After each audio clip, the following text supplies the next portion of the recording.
bringing the most talked about social issues and current affairs. Taking Thomasian voice with field experts to every angle of the bottom line. Tigers, it's time to keep our eyes open. Good day, everyone. I'm Lisa Rowe. And I am Alzella Gorgia. Join us in this episode of Wake Up Thomasians.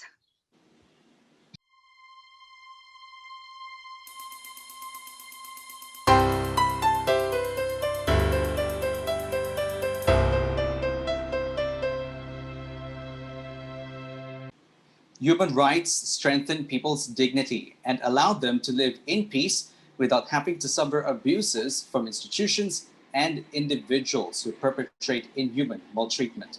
It is inherent to all people, regardless of race, sex, language, religion, nationality, and other statuses. Everyone is entitled to these rights without discrimination.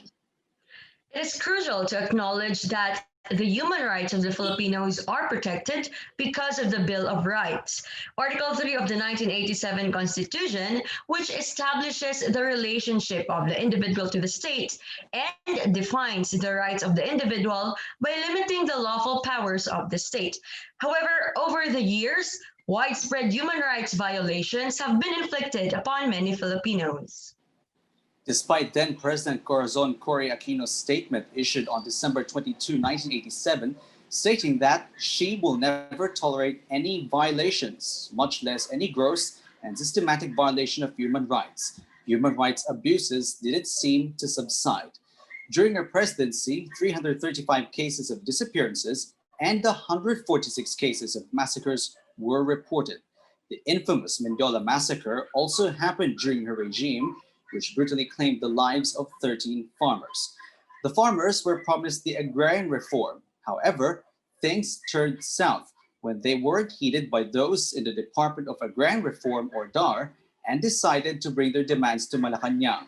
The scuffle happened on the afternoon of January 22, where instead of a peaceful mobilization, thousands of farmers were bombarded by government forces. From 1998 to 2001, when Joseph Erap Estrada was the president, Task Force detainees of the Philippines reported 33 extrajudicial killings by members of the security forces, while the Commission on Human Rights cited 10 involuntary disappearances, both of which happened in 1998 alone. Prison conditions were inhumane, with guards abusing prisoners and female prisoners at risk of sexual assault. Former President Gloria Macapagal Arroyo, meanwhile, took over the human rights violations done by the administrations preceding her. In March 2008, Edgar Dela Cruz was arrested in Botolan, Zambales without a warrant. He was forced to admit his participation in the New People's Army or NPA, while also being threatened to be killed if he denied the accusation. Gandule's case was dismissed in 2010, but he hasn't been compensated yet. During the Aquino administration, the State Department reported human rights violations such as sexual exploitation of children, trafficking in persons, suspected vigilante killings, child labor, and ineffective enforcement of worker rights. Extrajudicial killings have been rampant in the current administration. Ang kasalanan ko lang yung mga extrajudicial killing. There is a relatively evident increase in the number of deaths of people who were promptly tagged as drug addicts. In July of 2017, a Philippines children's rights group announced the staggering number of children's deaths that have reached 56, all because of President Duterte's War on Drugs campaign. There have also been attacks on journalists like newspaper columnist Joaquin Briones, who was killed in the Masbate province town of Milagros, and radio journalists Rudy Alicaway and Leo Diaz, who were killed in separate incidents in Mindanao, both of which happened in March and August 2017, respectively.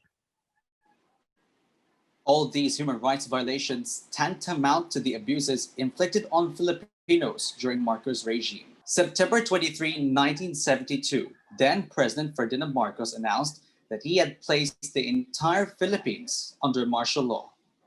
Marcos signed Proclamation number 1081 on September 21, 1972, which marked the beginning of a concentrated Marcos regime and lasted until Marcos was exiled from the country on February 25, 1986. To make our discussion a lot more significant, we have invited Associate Professor Augusto de Viana, PhD, of the UST Department of History, to share his thoughts about human rights during the 1972 martial law. Dr. De Viana said that the 1972 martial law curtailed the freedom of information and expression.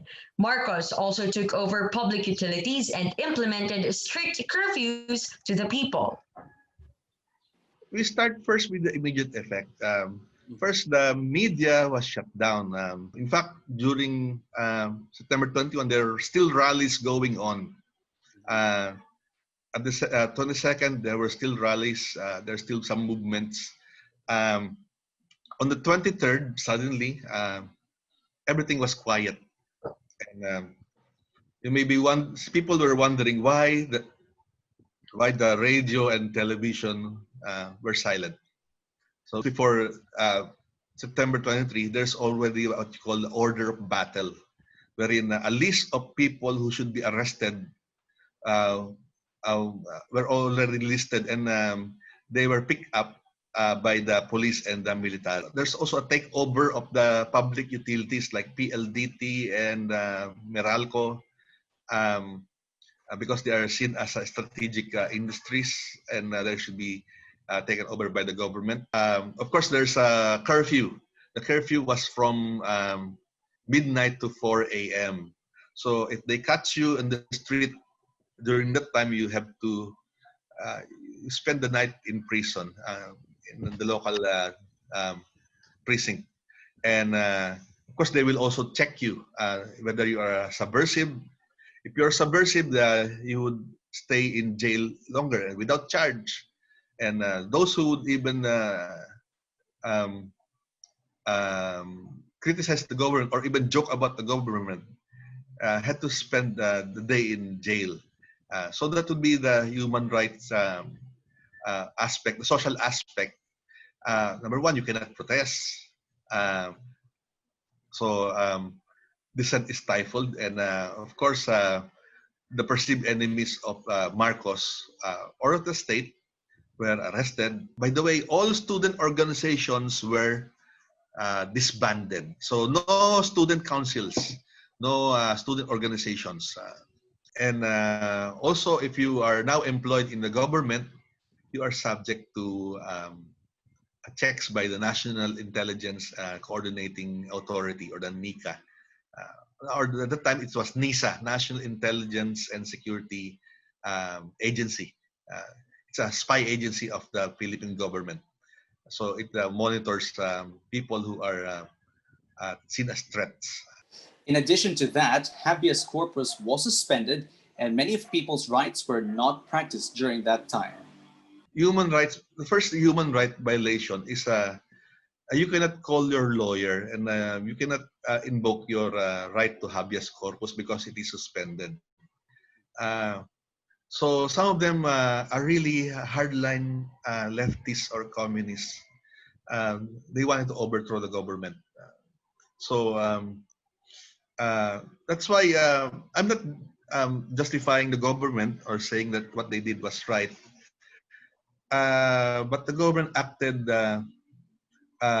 following their findings, who were the hardliners. But there's also some who were just critics of the government and ended up as anti-government people.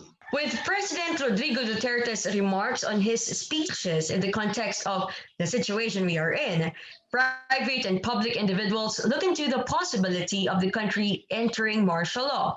But the government explains that the Philippines will not repeat the horrors of its history. Stay tuned because Wake Up Thomasians will be right back.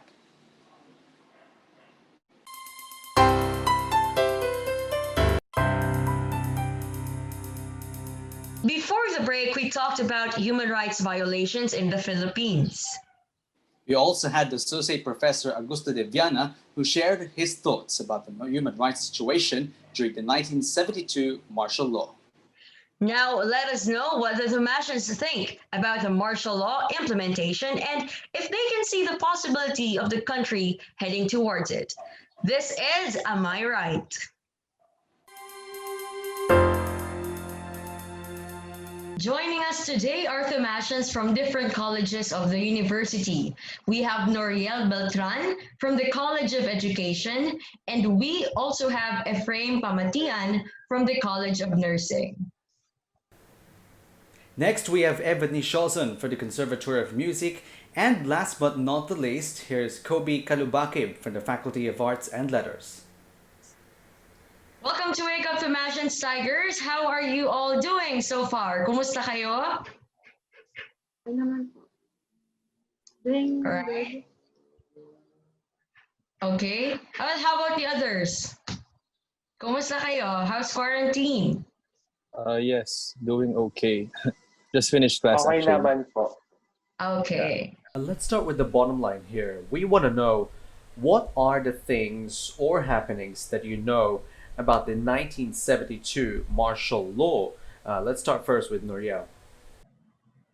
So one thing I know is that since it was proclaimed in September 1972, it started the 14-year dictatorship of President Marcos.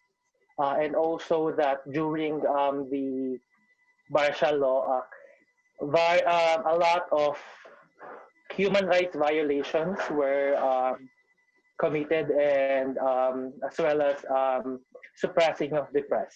I did hear about a lot of human rights violations, and the lifting of the writ of habeas corpus, which basically meant that military and police could arrest anyone they wanted without a warrant.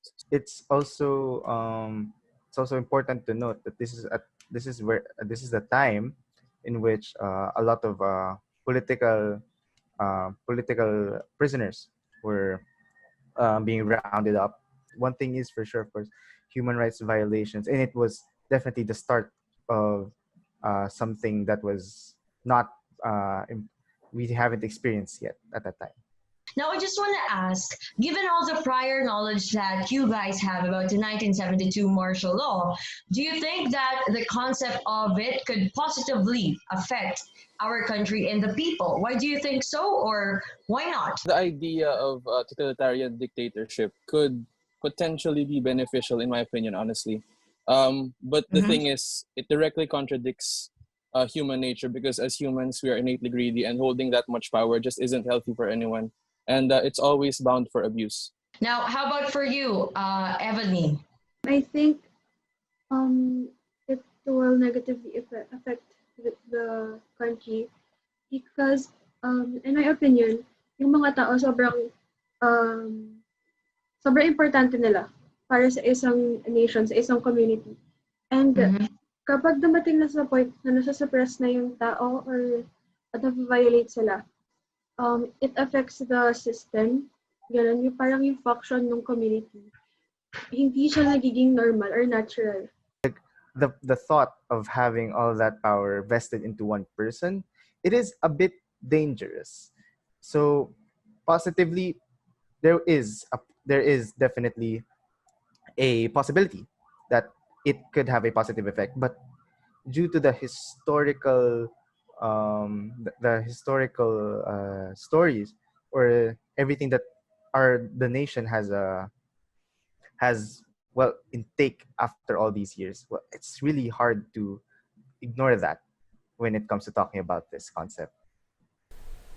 We want to ask you, in your perspective, do you think that we are currently experiencing those happened in martial law in 1972 in our time today? Why or why not? I've been seeing parallels being drawn between the times back then in martial law to our times right now, due to, again, most recently was the anti-terror bill, which was passed and signed, I think, and the ABS-CBN shutdown. So yeah, it can be said that we are living in similar times. in my opinion anyway. Technically, it's not martial law, but we could see patterns that's happening na nangyayari din dati. So, for example, yung press freedom. So, yun nga from the recent shutting down of ABS-CBN, and then there's also may mga nangyari na rin na human rights violations ever since nung war on drugs pa lang. There's no official announcement or yun, hindi siya ginawa official na martial law talaga, but I really think we're experiencing the same thing. I've been hearing and reading news about people getting killed without proper warrant or proper people are killed na hindi naman dapat. Going back to maybe 2017 or so, we already experienced extrajudicial killings and warrantless arrests that, if you could argue, that wasn't really needed. The officiality of martial law isn't there, but the fear it instills is definitely there. Thank you very much, Tigers, for sparing some of your time to be with us for today's episode, and of course, for sharing your insights. We hope that our viewers would be able to get a variety of perspectives and points from what you just have shared with us. Thank you, Tigers, and stay safe.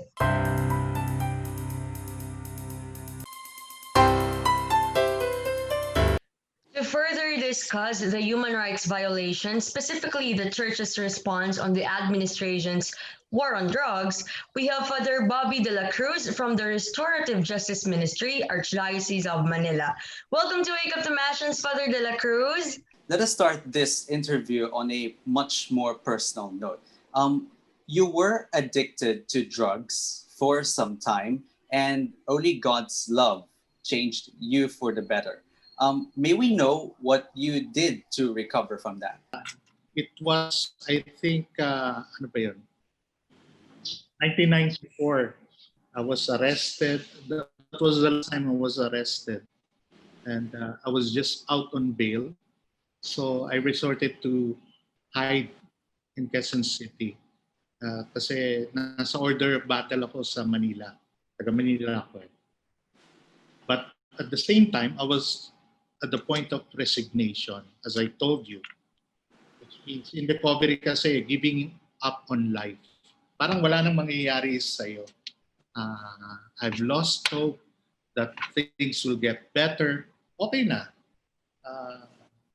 Instead na baguhin ko yung sarili ko, gagalingan ko na lang yung pag-a-addict ko.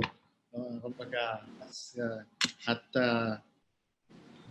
lalakihan ko yung trade. Lost hope. But again, as I told you, like any other person, gusto ko pa rin maging masaya eh. But parang imposible na yon. And suddenly, out of the blue, one day, bored ako sa bahay namin. Parang naka-quarantine ako doon. Ayaw kong palabasin kasi baka pati yung bahay namin sa Quezon City, raiden ng mga pulis. Ni-raid yung bahay namin sa Manila. So, sabi doon lang ako. But I told my sister, sabi ko, pwede ba ako magsimba? Hindi ako nagsisimba. Pero sabi, baka pwede yung magsimba para lang. Sabi ko sa sister ko, magsisimba ako. Ay, salamat. Sabi ng sister ko, baka sakali daw magbago ko. Hindi ko na makalain yun. Wala sa isip ko yun. So, I attended the evangelization out of curiosity.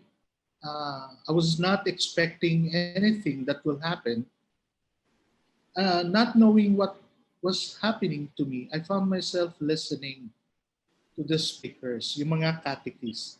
Well, in fact, hindi sila magagaling na speakers. Eh. Pero there's something strange sa kanila. And I'm confused kasi yung naririnig ko sa kanila ay hindi ko pa narinig before, despite na Catholic schools ako all the way. So I compare myself like a sponge, absorbing everything. It's like a pinprick of light at the end of the tunnel. They are promising a level of joy that was for me very already impossible. Pero sabi nila, posible daw. Tapos meron pang nothing is impossible, ganyan, with God. But to achieve it, sabi ko nga, you have to enter the narrow door. Sabi, I have to be humble. I have to listen. No, ganyan. That opportunity. So, there was a convivence, which means we gathered together, natapos yung program, and a community was formed from that evangelization. Which is, I found myself drawn in, led, and introduced to Jesus Christ. Little by little, to know myself and to know God. All right. Well, it's amazing to know po, how the divine intervention changed your life when in fact in 2016 you started to manage the Sanlakbay para sa Pagbabagong Buhay program. Now, can you share with us po what the initiative is all about and how does it help people dealing with drug addiction? Sanlakbay, a pastoral accompaniment program for drug dependence, was launched.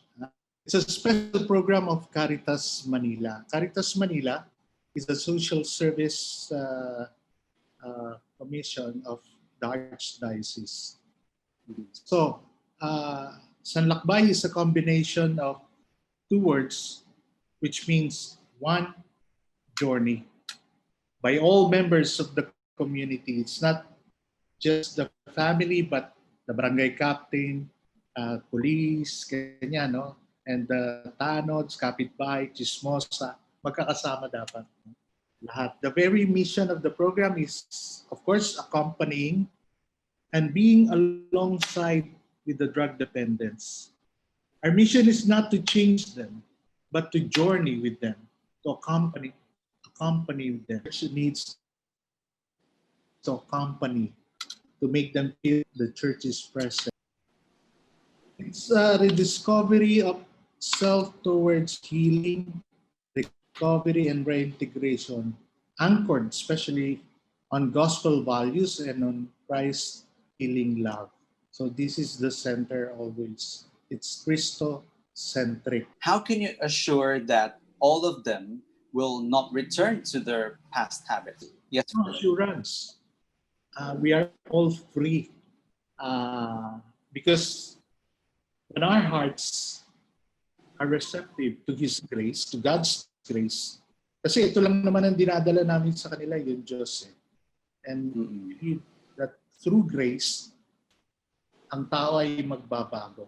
So God can work in us and through us. If you are receptive to His grace, even listening to the gospel is the same. Not all who receive the gospel will accept it. We are free to reject it. So this is our assurance dun sa mga recovering drug addicts. You're not alone anymore. We will accompany you. But for sure, pwede kayong mag-relapse, but we're still here waiting for you. God is waiting for you always. So there's always hope. Problema ng mga drug addicts. Ayaw nilang makisalamuha na kasi sirang-sira na yung image nila. But for those who have recovered at nakita niya kung sino yung amang nasa langit para sa kanya, hindi importante sa kanya yung image niya. Pwede siyang makisalamuha sa iba. Given the context po, now one of the controversial issues here in the present administration po is, of course, the war on drugs. And it has killed, even up to now po, many people related or not to drugs. Now, how will Sanlakbay be of help to protect their human rights po? Now, as Christians, as followers of Christ, our understanding of human rights goes well beyond the obvious injustices. Hindi lang right to life, yung right to properties, hindi lang yon. It's more than that for us Catholics and Christians as followers of Christ. Because to protect and promote human life, konektado siya sa human dignity. So, we must lift up the fallen, feed the hungry, give drink to the thirsty, care for the sick, visit the prisoners, speak for the voiceless, and love our enemies. So in the process of recovery, I think I have to explain this kasi baka in the process of recovery, we are helped to identify ourselves as that fallen one. No, we are the oppressors. We are the people who was hungry, thirsty, sick, prisoner, voiceless, and most of all, we are the enemy. Ito yun yung first step eh.